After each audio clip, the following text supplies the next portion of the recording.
इस कहानी में माँ और बेटी का फ़ोन पे बात हो रहा है, कैसे नौकरी को छोड़े या ना छोड़े। आइए कहानी पढ़ते हैं।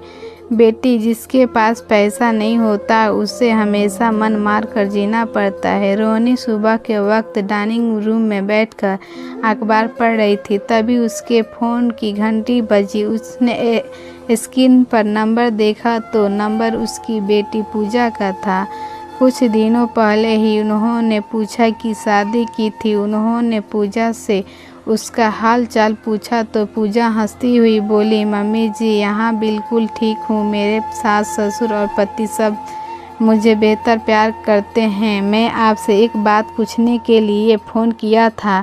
कंपनी में मैनेजर की जॉब करती हूँ ना। मम्मी जी मुझसे कई दिनों से कह रही है तू नौकरी छोड़ दे। तेरा पति इंजीनियर है, जब उसकी कमाई से घर का खर्चा आराम से चल जाता है।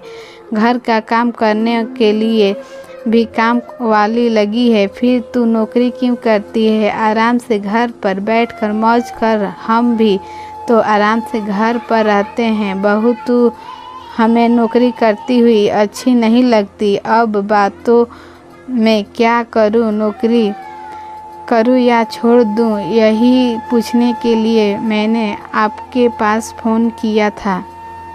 पूजा की बात सुनकर उसकी मम्मी उसके बोली, बेटी ऐसी गलती कभी मत करना। यदि आत्मसम्मान से जीना है तो अपनी नौकरी कभी मत छोड़ना। ऐसी गलती मैं भी की थी। अपनी शादी से पहले मैं स्कूल अध्यापिका की नौकरी करती थी, परंतु शादी के बाद जब मैं ससुराल आई और मैं नौकरी करने के लिए स्कूल जाने लगी तो तेरे पापा मुझसे बोले, जब हमारा खुद बिल्डिंग मटेरियल का बिजनेस है, सिर्फ तू स्कूल में पढ़ाने क्यों जाती? घर में काम करने के लिए 2 नौकर रखे हुए हैं। तुम्हें तो आराम से घर रहना चाहिए। पति की बात सुनकर मैंने बेगर सोचे समझे अपनी अच्छी वाली अध्यापिका की नौकरी छोड़ दी। कुछ समय तक तो मैं घर में खुशी रहती थी, परंतु एक दिन जब मेरी छोटी बहन की शादी थी तब मैं उसे भेंट में एक अच्छी सी गाड़ी देना चाहती थी। जब मैं तुम्हारे पास पापा से गाड़ी खरीदने के लिए पैसे मांगे तब वह मुझसे गुस्से से बोले, क्या करोगी? तुम्हें नई गाड़ी खरीदने की तुम्हारे पास बहुत सारी है, उसमें से दे देना। जब मैं उनसे कहा मेरी साड़ी पुरानी फैशन की है, उसे नई डिज़ाइन की साड़ी देना चाहती हूँ, तब वह मुझसे गुस्से से बोले, यही दान करना है तो इतनी ही शौक़ है तो खुद कमा कर दान करो। मैं किसी को दान करने के लिए पैसा नहीं कमाता। तुम्हारे शौक़ पूरे कर दूंगा, यही मेरे लिए बहुत है। यह सुनकर मुझसे बहुत दुख हुआ था।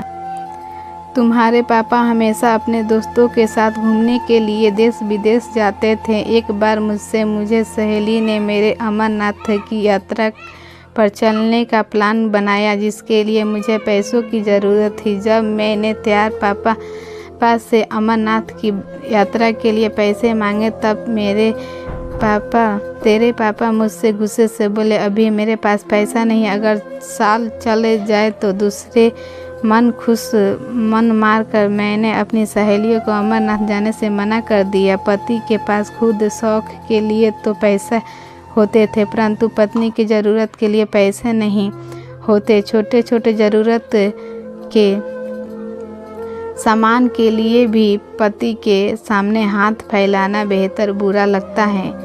अपनी नौकरी छोड़ने के बाद मैंने जीवन में यही सबक सीखा, बेटी यदि जीवन में खुश रहना है तो अपनी नौकरी कभी मत छोड़ना, क्योंकि जिसके हाथ में 4 पैसा रहता है वह अपने हर आराम पूरे कर लेता है। बेटी, जिसके हाथ में पैसा नहीं रहता उसे हमेशा मन मार कर जीना पड़ता है।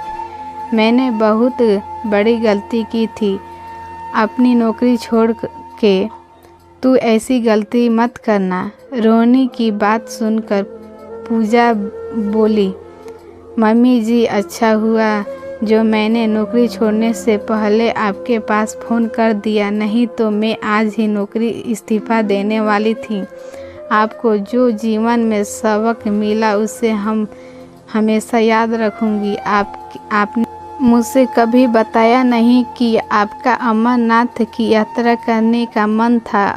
अब की बार जब अमरनाथ की यात्रा शुरू होगी तब मैं आपको अमरनाथ की यात्रा पर ले जाऊंगी।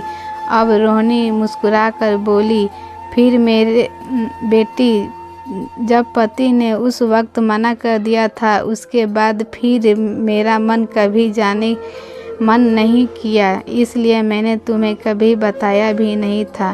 परंतु जब आज तुम्हें मुझसे नौकरी छोड़ने के बारे में पूछा तो अचानक से वह बात याद आ गई।